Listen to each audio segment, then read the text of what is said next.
My trip to Japan was a once in a lifetime experience that completely blew me away every day I was out there. I remember when we first arrived, I was so nervous because I didn't know anyone on the trip, and knowing I was thousands of miles away from home stressed me out. Before I traveled out there, I was never the person to go out and explore. I typically prefer to stay home and just chill out. The excursions that we went on while in Japan brought me out of my comfort zone, which I am very thankful for. I saw so many amazing places out there, such as the Meiji Jinju, which was a beautiful temple that was expansive. Looking at every little detail of the location was interesting and revealed the history of where we were.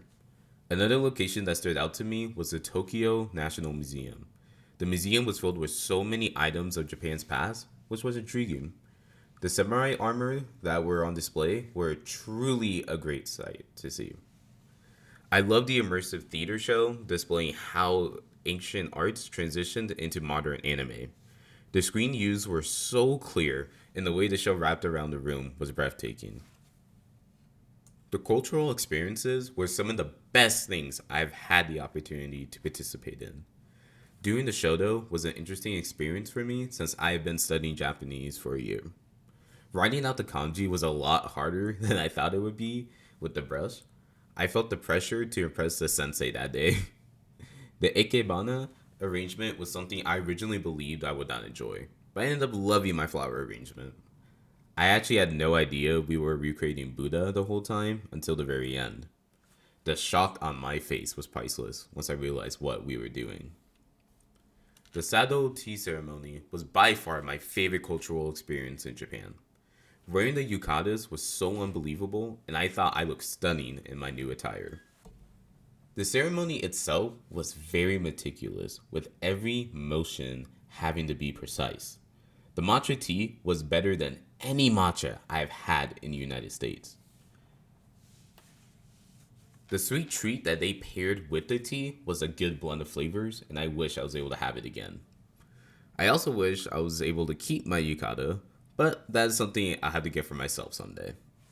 The people I had the opportunity to meet while in Japan was by far the best part of the study abroad trip. Visiting the English school was one of my favorite nights. The students there were very talkative, and it was cool to see how well they spoke English. The students at my table were very chill and down to earth. They did make me try a good amount of wasabi on my sushi, which nearly killed me. I knew they had a huge kick out of my suffering. The college we visited was equally as fun because of the excitement the students displayed when talking to us. I connected to some of them with our shared love for music. It was awesome singing Steve's Lava Chicken with one of the students. Outside of the people in Japan, I greatly loved the bond I built with my study abroad group. Everyone was unique in their own way, and it was so cool to connect with everyone over our shared interests. The most fun I had on the trip was when I went on the many mini adventures with the group, like that one night we went to the Sky Tree.